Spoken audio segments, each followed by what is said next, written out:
Hey, what's up guys? Felipe here with BiggerPockets. Got another property that I'm gonna be looking at today. Crazy how this property came on the market last night, and I was super excited to jump on it this morning. Let's run through it, let's analyze this deal, let's see if it's something that fits into my portfolio where we can add some bedrooms downstairs and that whole bit. But hey, before that, hit the like button, hit the subscribe button, and definitely leave a comment if you wanna see more of these videos. So let's get started.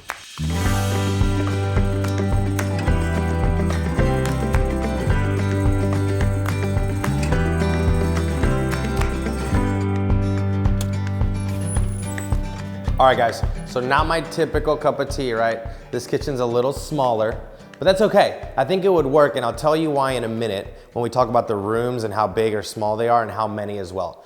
But what we noticed right away is this house is turnkey. Somebody's already flipped it. It's ready to rock and roll. This is a perfect property for maybe a newbie investor, someone who's just starting, where there's not gonna be a lot of expenses right off the bat. Kitchen, everything is brand new. Stove, appliances, everything. There's just no refrigerator, and we can work that into the price later, and that's okay.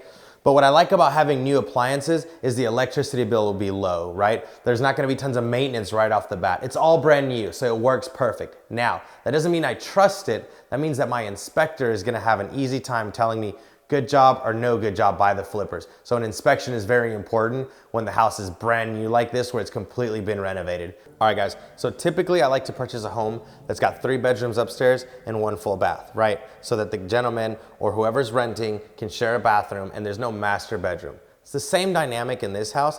The only downside is that I only have 2 rooms, right? So hypothetically, my cash flow would be down $500 if that's what I'm charging per room. Now the good thing is this house is completely renovated, so I don't have to put any money into it right off the bat, which in turn allows me to charge maybe $1,200 for this house versus $1,400 or $1,500. So I would be losing $200 or $300 a month in cash flow, but that's not terrible because I'm not having to put anything into it, right? So what I would do in this house is probably rent it more to a family where they would cover their costs of living, their light bill, their water bill, etc. And then I would probably charge them $1,200 to $1,300 to stay in this upstairs completely renovated home. The cash flow at the end of the day, when the numbers break down, we'll talk about that as well, probably comes out to about the same. Cool, so at first I wasn't so sure about this house just because it's a 2-bedroom upstairs and the cash flow was gonna be, we were gonna have to figure out how to find the numbers and make sure they work, right?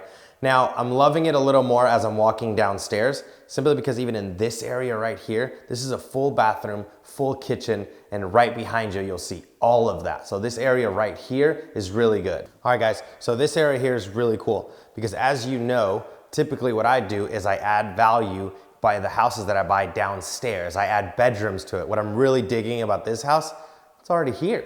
Looks like someone's already basically built it out for me. Right behind me, you can see an AC and a heat unit that would keep this place nice and cool or nice and warm depending on the weather.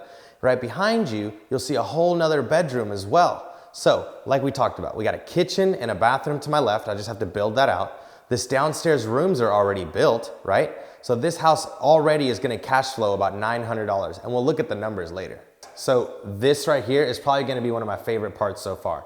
Because it is a private entrance, now it's separate from the upstairs. Imagine a duplex, except side by side, now we're on top of each other, top and bottom. So the upstairs is gonna rent for $1,200 to $1,300, and then the downstairs, I'll be able to list it as a private space with a private door. This area is basically gonna be used like a duplex. All right guys, so this area is really sweet because most investors see this as wasted space. A 1-car garage is a waste of square footage to most investors for this property. For me, this is a master bedroom suite, right? This is a easy 10 by 15 or 15 by 15 area of a master bedroom where you can add a closet, you can get really creative in this area. Not just that, the garage door, you close it off, private entrance as well if you wanted to.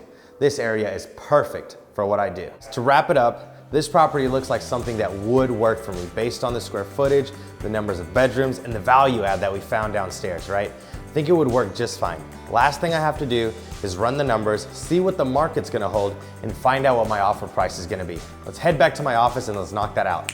We made it. Now, the not so sexy part of real estate investing.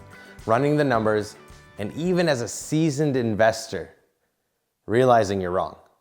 This property does not work, unfortunately. You can see it in my face.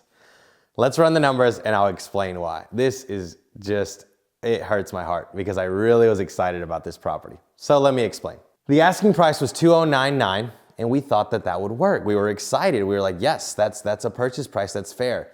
Now, as you remember, upstairs, there was only 2 bedrooms, meaning we could get top dollar $1,000 for both of those rooms because it is remodeled, but that still would not work. We offered $189 and we said, maybe they'll settle, maybe they won't, we'll see. What ended up happening was they countered with a $200,000 accepted price, and that just didn't fit our budget because it didn't work with the numbers, and I'll explain why. So with the remodel coming in at $15,000, as you remember, we had to add a bathroom, drywall, paint, floors for that extra part in the garage. That was gonna be the creme de la creme. That was gonna make this deal work. But without getting it for the right purchase price, the numbers don't work. Now, if you've seen some of my content, you know that I can use the equity in a property to build out a certain area of the house, or if I have to go a little bit negative equity in the purchase price, then those extras need to already be there. This property neither had equity nor already built out anything. So what ended up happening was the market value of the property minus the counter purchase price was only $9,000 difference. It was gonna cost me 15 grand to add a bathroom, floors, paint, drywall, create a true master in that little area to the side, remember? So what happened was the remodel was gonna be $15,000. We were only gonna have $4,000 in proposed maybe equity.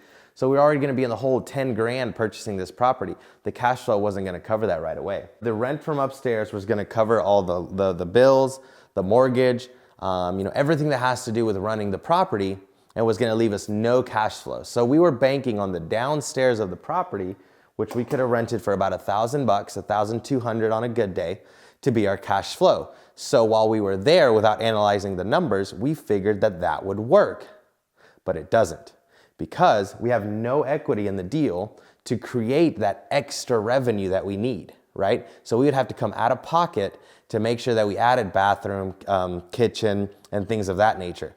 Doesn't work out. At first glance, when looking at the property, even me, a seasoned investor, I thought this was gonna work. I for sure was gonna get this property.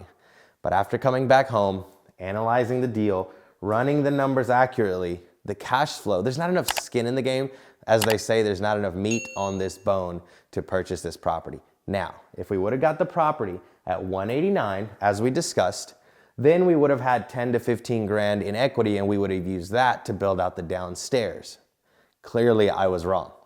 So this property we ended up passing on. Now, if you like the content, make sure you leave a comment, subscribe to the channel. If you have any questions, also put that down below and we'll make sure we get to that. Thanks, guys.